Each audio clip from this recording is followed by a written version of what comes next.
Hello students, ज्ञान study lover में फिर से आप लोगों का एक बार धमाकेदार स्वागत है। और आज मैं आप लोगों के लिए लेकर के आया हूँ एक नया टॉपिक, लोथल। पिछले वीडियो में हम लोगों ने पढ़ा था कालीबंगा, मोहनजोदड़ो, चंद्रमंतोड़, सुतकांडोर, ये सबको हम लोगों ने देख लिया था। अब जो हमारा टॉपिक है वो है लोथल। तो लोथल का खोज 1955 से 62 ईस्वी के बीच में रंगनाथ राव के द्वारा किया गया था। इसका खोज भोगबन नदी के तट पर गुजरात के अहमदाबाद जिला में हुआ था।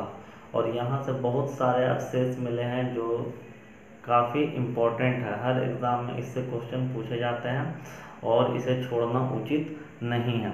तो इसके जितने भी अवशेष मिले हैं हम लोग उन्हें बारी बारी से देखेंगे, यहाँ से किन चीज़ों का अवशेष मिला है। और फर्स्ट ऑफ ऑल बात करते हैं लोथल का। तो लोथल है कहाँ? तो बाई मैप हम इसको देखेंगे तो ये लोथल जो है आपका, ये जो आपका गुजरात राज्य है, ये लोथल आपका इस गुजरात राज्य में आपके यहाँ पे अहमदाबाद जिला पड़ता है। कौन सा? अहमदाबाद, जिसे भारत का बोस्टन के नाम से भी जाना जाता है। तो उसी भारत के बोस्टन, उसी भारत के अहमदाबाद में एक जगह सिंधु सभ्यता का स्थल का खुदाई हुआ जिसका नाम रखा गया लोथल। इसका जो खोज हुआ 1955 से लेकर 1962 ईस्वी के बीच इसका खोज रंगनाथ राव के द्वारा किया गया है। ये स्थान गुजरात के अहमदाबाद में, अहमदाबाद गुजरात में है और ये भोगमा नदी के तट पर है। लेकिन कभी कभी एग्जाम में क्वेश्चन इस प्रकार से पूछा जाता है कि भोगवा नदी जो है किन दो नदियों के बीच में है। तो इस परिस्थिति में भोगवा जो है ना, लोथल जो है किन दो नदियों के बीच स्थित है। तो लोथल जो है भोगवा और साबरमती, भोगवा और साबरमती के दोआब क्षेत्र में, भोगवा जो है, लोथल जो है भोगवा और साबरमती के दोआब क्षेत्र में स्थित है। लेकिन मुख्य रूप से किस नदी के तट पर है? तो ये भोगवा नदी के तट पर स्थित है। बात करेंगे हम इसके उपनाम के बारे में। तो इसे पतन नगर या बंदरगाह नगर भी कहा जाता है, क्योंकि सबसे बड़ा बंदरगाह या सिंधु सभ्यता के जितने भी स्थल पर बंदरगाह मिले उनमें सबसे बड़ा बंदरगाह था जो लोथल का ही था। और सबसे बड़ा बंदरगाह होने के कारण इसे पतन नगर या बंदरगाह नगर भी कहा जाता था। तो लोथल से जो है ना, यहाँ लोथल ये भारत का सबसे पश्चिमी क्षेत्र में पड़ता था और यहाँ से जो है ना पश्चिम देशों में व्यापार होता था, जैसे कि फारस हो गया, अरब हो गया, मिस्र हो गया। तो इधर से जो है ना पश्चिम देशों में क्या होता था? व्यापार होता था। यहाँ से पश्चिम देशों में व्यापार होता था, आयात निर्यात होता था। इसे लघु हड़प्पा और मिनी हड़प्पा की भी संज्ञा दी गई है, या इसे लघु मोहनजोदड़ो और मिनी मोहनजोदड़ो के नाम से भी जाना जाता है। बात करेंगे यहाँ से प्राप्त एविडेंस। एविडेंस यहाँ से क्या मिला था? तो फर्स्ट ऑफ ऑल गोदीबाड़ा, जिसे बोलेंगे डॉक यार्ड। तो ये डॉक यार्ड होता था क्या? तो डॉक यार्ड शिप को लगाने के लिए बनाया गया था। यहाँ पे शिप लगता था, जो सिंधु सभ्यता के जो आयात निर्यात करने वाले जो जहाज होते थे उसे यहाँ पे ले जा करके यहाँ माल ढुलाई के लिए माल चढ़ाया जाता था, माल को उतारा जाता था। तो यही से इसे डॉक यार्ड मिला है। और डॉक यार्ड जो था ना, ये लोथल के पूर्वी क्षेत्र में स्थित है। किस क्षेत्र में स्थित था? तो ये पूर्वी भाग में स्थित था। और इस डॉक यार्ड की जो लंबाई है 218 मीटर और इसकी जो चौड़ाई है 37 मीटर आती थी। इनसे कहाँ होता था व्यापार? तो ये डॉक यार्ड से पश्चिम देशों के साथ आयात निर्यात होता था। बात करेंगे यहाँ तो यहाँ इसे बंदरगाह का साक्ष्य भी मिला और बंदरगाह नगर के नाम से जाना जाता है। हाथी के दांत के अवशेष यहीं से मिला, या हाथी के दांत से निर्मित स्केल। तो ये कहाँ से मिला? हाथी के दांत, ये हाथी के दांत से निर्मित स्केल, ये स्केल जो मिला आपका लोथल से ही मिला। यहाँ से जो है ना अग्निकुंड, सिंधु सभ्यता के किस स्थल से अग्निकुंड का प्रमाण मिला? मतलब हवन कुंड। तो ये हवन कुंड जो मिला है ना, ये मिला आपका लोथल से, जिसका आकृति कैसा था? इसका आकृति वृत्ताकार, चौकोर और वृत्ताकार, इस प्रकार का अग्निकुंड का साक्ष्य प्राप्त हुआ। यहाँ से तांबा मुद्रा का भी अवशेष मिला है। यहाँ के जो मुद्रा होते थे वो किस धातु के थे? तो वो ये तांबा धातु के थे। यहाँ से बीड़ी के कारखाने का भी अवशेष मिला है, बीड़ी के कारखाने का अवशेष मिला है। चावल के भूसी का साक्ष्य मिला है। यहाँ जो है ना फारस की मुहरें मिली है। क्या मिली है? फारस की मुहरें। एक और यहाँ पे एविडेंस मिला है, आदमी के साथ बकरी को दफनाने का साक्ष्य भी सिंधु सभ्यता के इस स्थल से मिला। लेकिन हम लोग जब पाषाण काल पढ़े थे, पाषाण काल, तो पाषाण काल में आदमी के साथ कुत्ता दफनाया जाता था बुर्जहोम में। आदमी के साथ कुत्ता को दफना दिया जाता था। कहाँ दफनाया जाता था? बुर्जहोम, बुर्ज बुर्जों में आदमी के साथ कुत्ता को दफनाया जाता था। उसी तरह से लोथल एक रोपड़ में, सिंधु सभ्यता का स्थल रोपड़ की बात करें तो यहाँ आदमी के साथ कुत्ता यानी मैन के साथ डॉग को दफना दिया जाता था। उसी तरह से लोथल में इंसान के साथ बकरी को, यानी मैन के साथ गॉड को, मैन के साथ गॉड को, बकरी को दफनाया जाता था। ये प्रमाण कहाँ से मिला है? तो ये भी आपका लोथल से ही मिला है।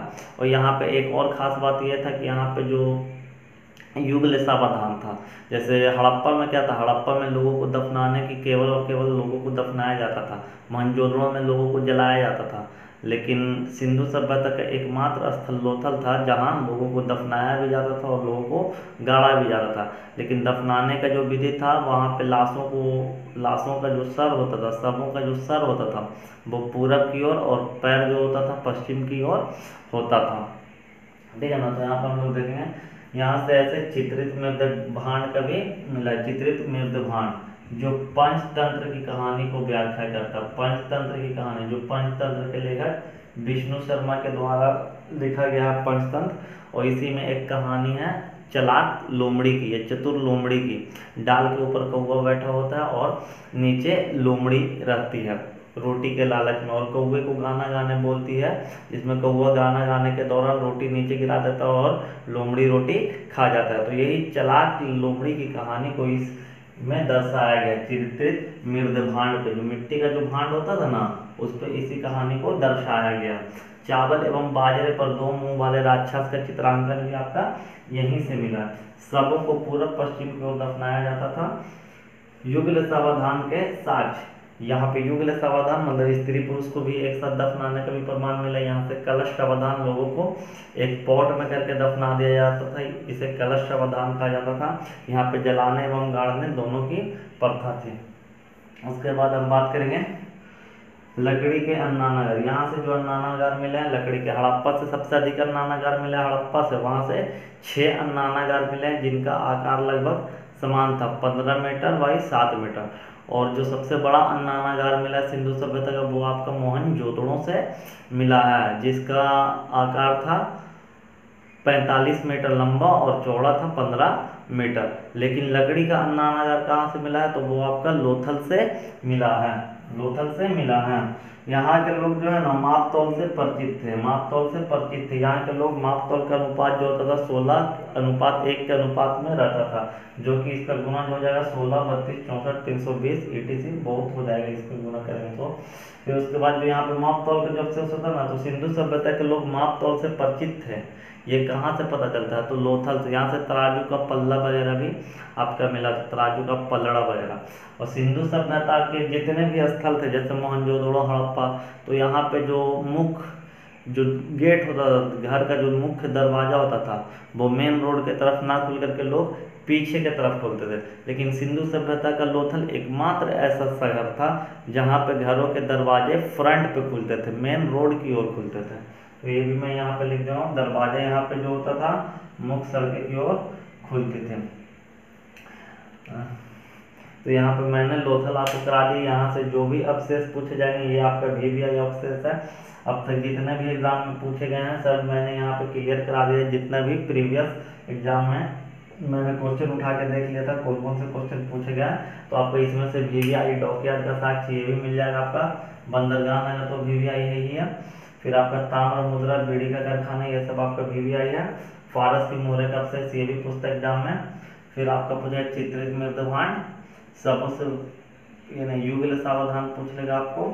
फिर माप तौल से परिचित थे यहाँ के लोग, यहाँ दरवाजे मुख्य सड़क की ओर खुलते थे। तो इसमें से बहुत सारे जो ऐसे फैक्ट है जो कि बहुत VVI एग्जाम को लेकर हर एग्जाम में पूछे जाते हैं। और बात करते हैं हम अपने वीडियो के बारे में, तो अभी 2-3 दिन में आउट ऑफ इस्लामपुर था, इसी कारण मैं वीडियो नहीं दे पा रहा था आप लोगों को।